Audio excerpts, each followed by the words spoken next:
के तलाश में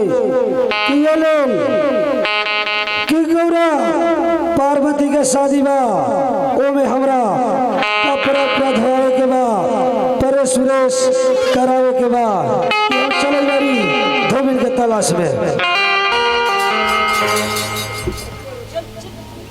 हेलो काय उठ गेली? हेलो ठीक बा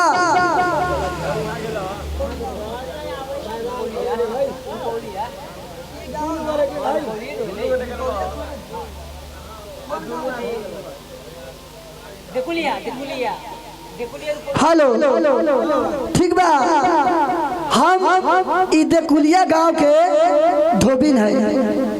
सब दिन से हमर माई पापा कपड़ा ई पूरा देकुलिया गांव के धोई रहलन है, लेकिन उ लोग मर गेलन तब हम ही धोइले। ठीक बा चलो तनी कोनो घिरास के दूरा पर अगर कपड़ा होई तो उनके कपड़ा साफ करके आयरन करके घिरास के दरबार में चौपा दे तो हमरो कुछ पैसा हो जाई तो हमरो बाल बच्चा खाई हमू खाए। मसकती मसकती मसकती चली जा तू धोबिया, मसकती चली जा तू धोबिया।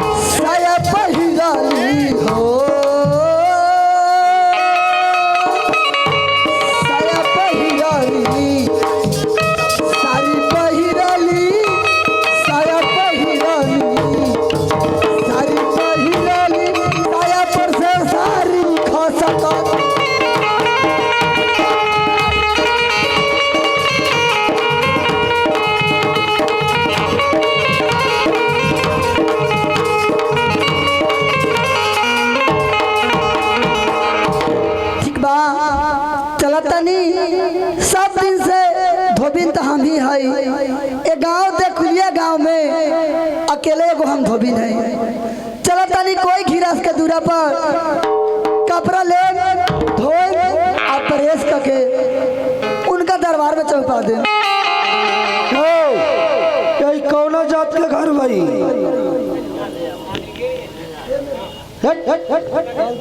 यही कौना जात के घर भाई? घर हाँ अरे वे नहीं खे नादी से बुझाई। ओ ई धोबी के घर बा? ई धोबी के घर है। धोबी के? धोबी के? हाँ धोबी के। तेको बात मालूम हुआ कि ना? कुछ मालूम नहीं के हमरा। कुछ मालूम ना हुआ ना? देखा राजा हेमंत जी के घर में जगबा हाँ गौरा पार्वती के शादी बा ओमे कपड़ा उपड़ा धोए के बा परे सुरेश करे के बा। एक गिलास हाँ तो हम तो धोबिन हैले है। हाँ कपड़ा धोबे करीले। हाँ लेकिन एक बात जाना तारी बोलो। सब दिन हम साली ले रहनी। हाँ हाँ 8 पसेरी। हाँ लेकिन ई जब से हाथ डाउन लागल है। हाँ ए लॉकडाउन। हाँ लॉकडाउन लागल है। हाँ जब से घिरा से हर चीज महंगाई हो गल बा। हाँ सरफ साबुन ई सब रे सब महंग हो गल बा।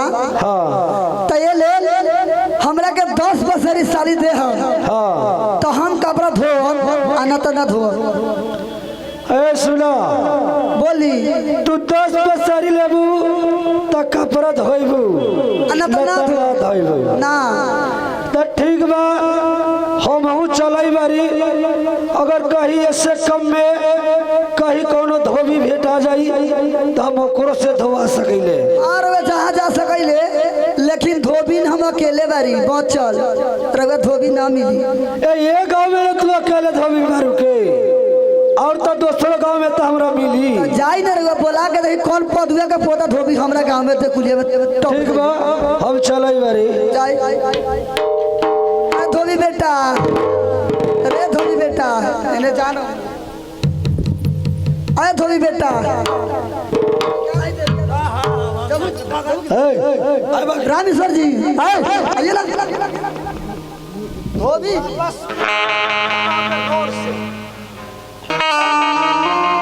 जल्दी गिरास देखिए भाई, देखिए गिरास हम चले बारी धोबी के तलाश में की धोबी 10 पसरी ली तक कपड़ा धोई न त न धोई, तो हम चले बारी कहीं ये से कम में कहीं धोबी कोनो भेटा जाई तो हम ओकरो से धोवा सकेले।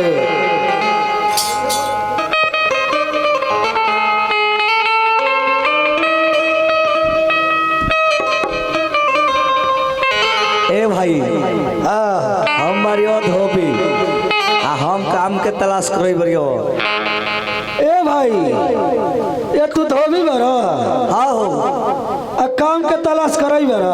हाँ काम के तलाश करे बारी की काम धान मिले तो ठीक रहे। देखा ये भाई, अरे हमरो राजा हेमंत जी के घर में जग बा आ गौरा पार्वती के शादी बा, ओमे कपड़ा पूरा धोवावे के बा आ प्रेस व्रेस करावे के बा। तो ये बताओ भाई कि तू कितना में धो देबा? कितना में धो देबो? हाँ अरे अब तो महंगाई बढ़ गइल बा। हाँ धो देबो 10 पसेरी ले।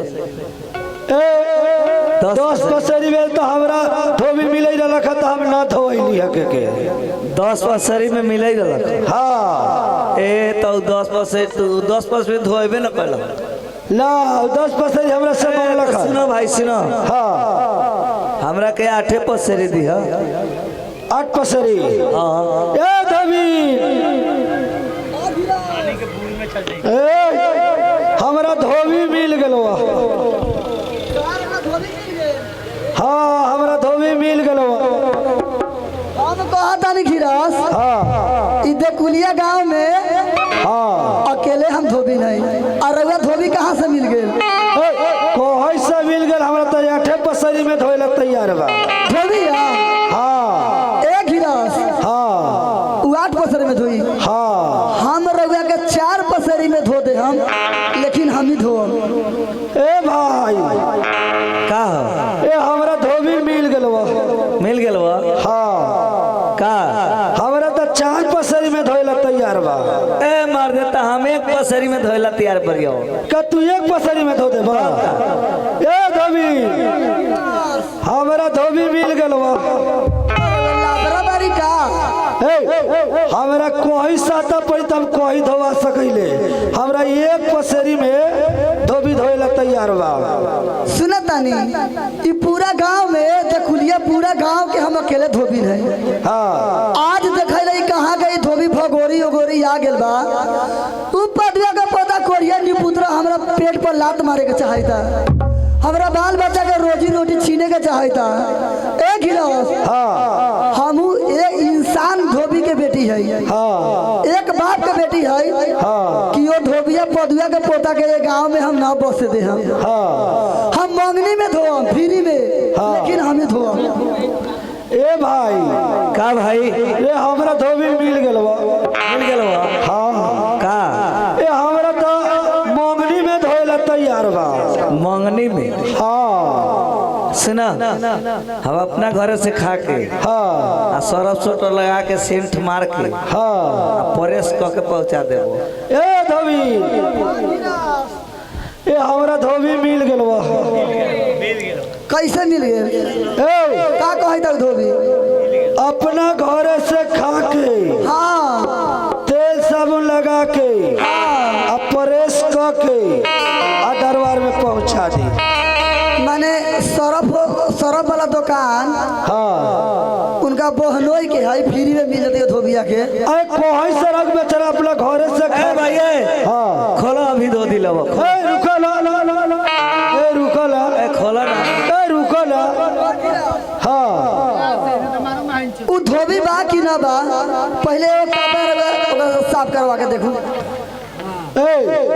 एगो कपड़ा हम काहे साफ कराऊ? हम धोआम तो सारा कपड़ा साफ करवाए।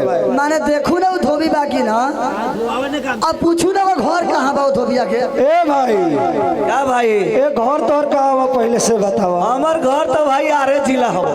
आरे जिला। हाँ ए धोबी, ए धोबिया के घर तो आरे जिला है। हो गिरस हाँ उ धोबिया कोरिया के घर बा आरे जिला, हाँ आ हमर घर बा बरिया जिला। हाँ और बीचे बीचे ई गंगा जी के धार बहल बा। हाँ एकर मतलब उहवे से ही पिठिया हो जाए। हाँ तो एगो बात सुने तनी गिरस, हाँ ओ धोबिया से पूछी हाँ। उ कौन धोबी ह? ए भाई, का भाई ए तू कौन धोबी बरा?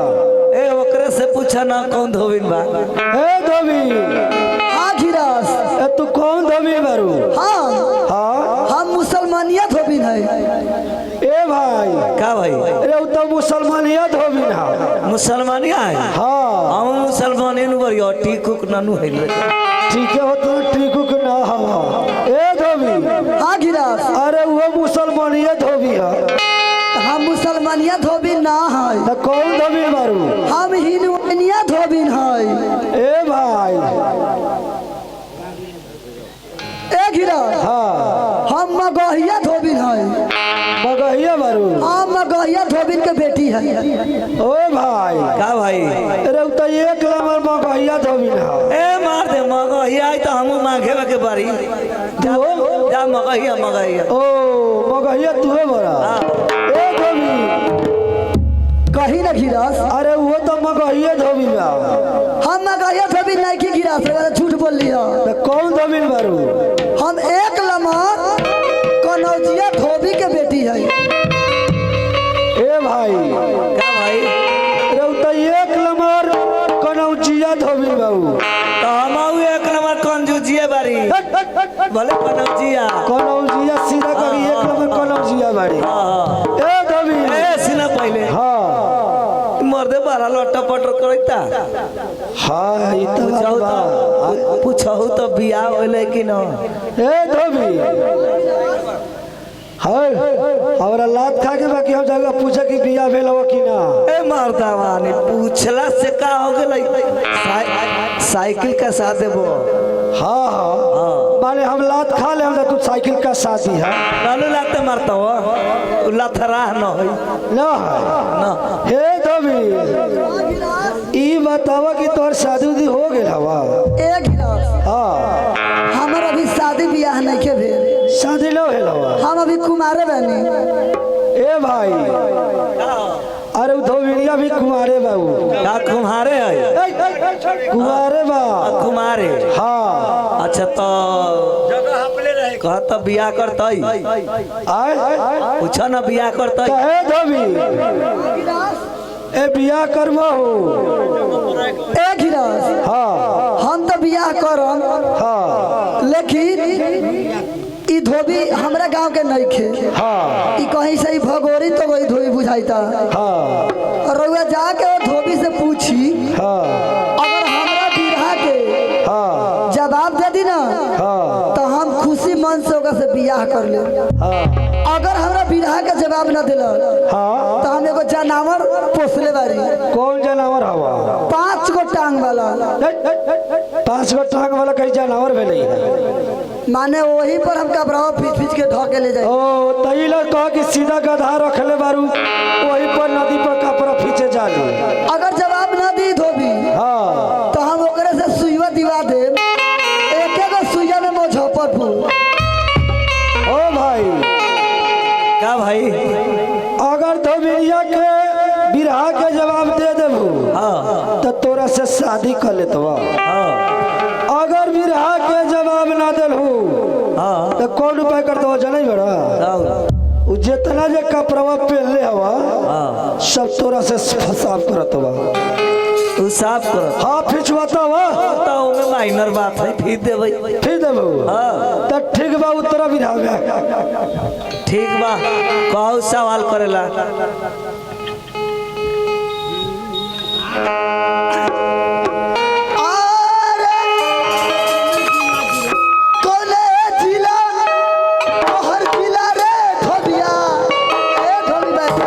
का बात बा?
का कुछ कहली है बात कुछ कहली है तो ना ए करे लागो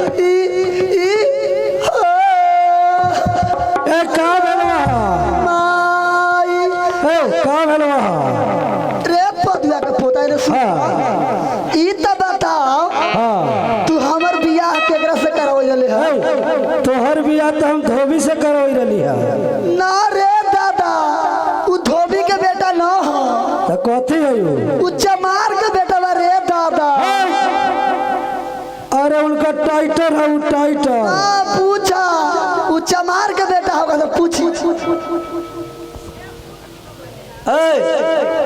पूछो ना काहेला रोई रहलै ए छोड़ ना वो कथी पूछे ओकरा से का वो कोई तो केकर बेटा है के वो मर्दावा नहीं हाँ माने ओ जन्म में हम माने कि रविदास से रही यानी कि चमारे रही ओ जन्म में ओ जन्म में अच्छा आ ये जन्म में धोबी भेनी है धोबी भेल बरा के हाँ ए धोबी पूछो ना विश्वास है देह चाट ए धोबी ये भाई धोबिए है देह चाट के देखो ना धोबी आइन महकी लेखी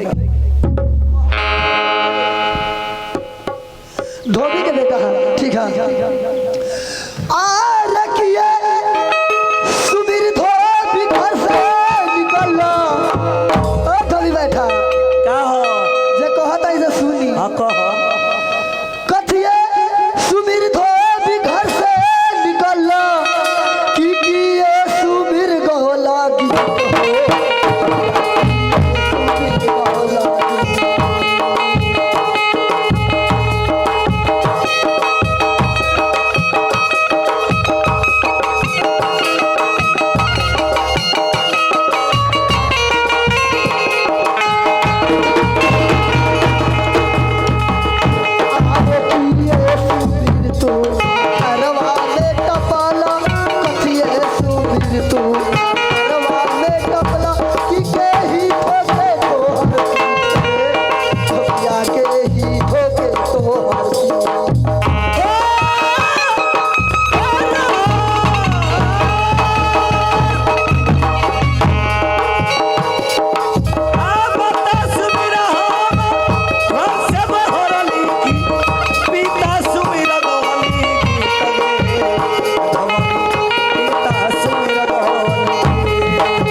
घेरा ना मार दे ना ना ओ माय ना वर्ष के तरह कहले कि कथी कौन मछली कमल काट मछली भर से कल मर दे दौड़ा सो होई बा ई त जवाब हो दे देली त भाग गेल जाई आय का हो देख ला भाई भाग जाता तो तोरे से बियाह करो ए भगलई है ना अभी अवई है आवई हाँ ना भगोरियो बुझाई भाई ए भागे वाला थोड़े हो के हम जाने बारी की भगोरिन बुझाई बा ए एगो तो छ धरनी बा ए करई न लखई हाँ। तो हो ए कहाँ भागे रहलू एक ही रस याद करे के रही है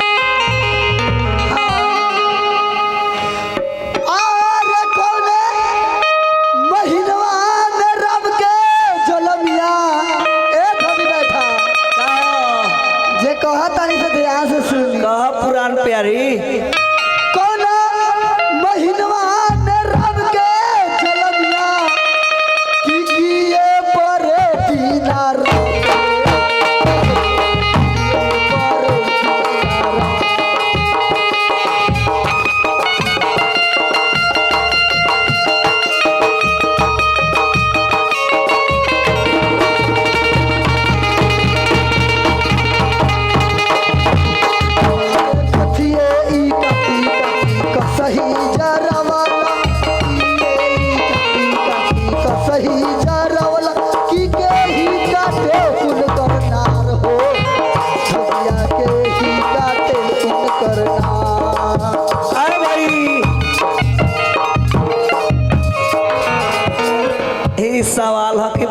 हमर दे ए सवाल है ई हमनी के बाबा दादा जानते न होई कि कौना महीना में राम के जोलम है हाँ आए हाँ जाई लो घरे माई कहलो सबेरे चले बबू नाच देख के बकरी चरावे के ए सुना ना भागला से कब लानू चलता माई कहला ये चलावेला मार दे पिटवावा का घरे हम उ बहाना क के ना निकला का लतवे गदावा हवा रखलस बसवरिया में दादा हाँ बाप रे सुनो हाँ अने तैका ले आवल तई कहले जाना ना तो ठीक बा बतावा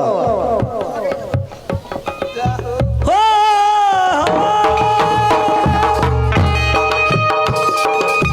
चैत महीना राम के जन्मिया से नमी परल दिन रात के भवन नमी परल दिन रात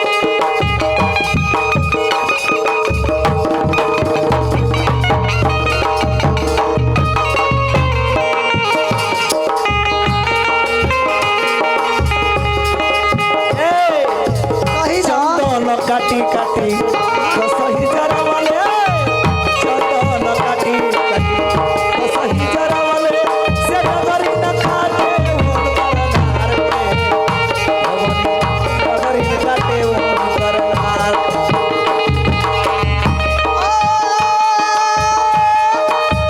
कोने पोखरिया में चलवा मछरिया कोने पोखरिया से मारे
परोसताऊ परोसताऊ की मछला मारे तोरे मछला मारी तो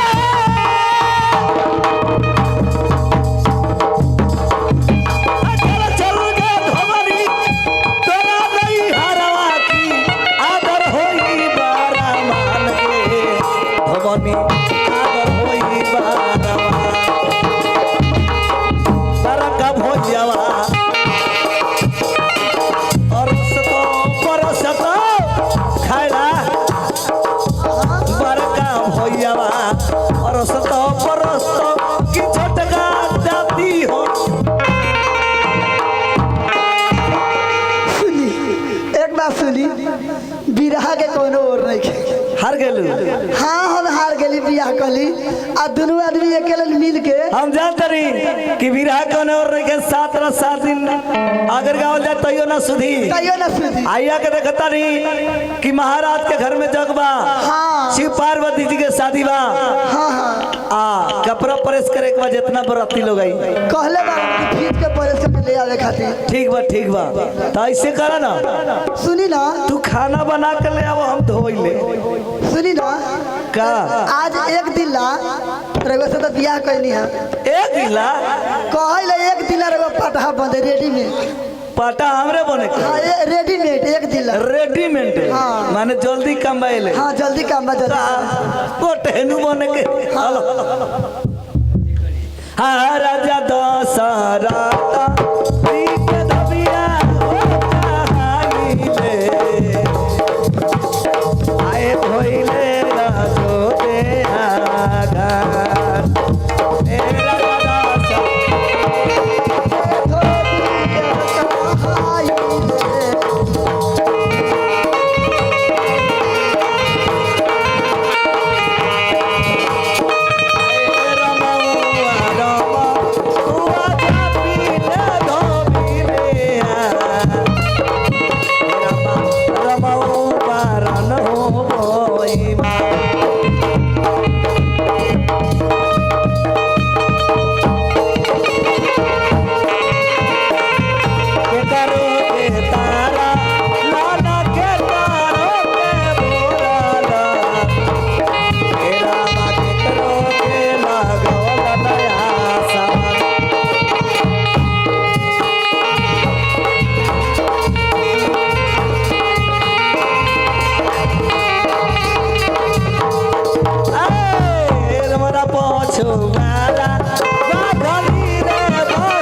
का भइल जी ई कुर्सी आके आके बैठ गेलू ही कुर्सी ना हो कहा माने हम कपड़ा खींची ले जहाँ हाँ वहाँ पटहा बा हम हाँ पाटा वहाँ रहले लेकिन ई पाटा नानू माने दिन भर खींची ले कपड़ावा ना हाँ आ जब हैरान हो जाइले हाँ अब पूरा थकानी हो जाले हाँ। तो ई पटहे पर जाके बैठ जाइले अच्छा दम धरेला उहे आदतवा हमें लागल ए राम तो हम तोर मर्दावा नु करियो हाँ ठीक बा चली महाराज के दरबार में दे हाँ तू जा घरे खाना बनाओ हम परेश को के पहुंचा दे चौदह के हाँ ठीक बा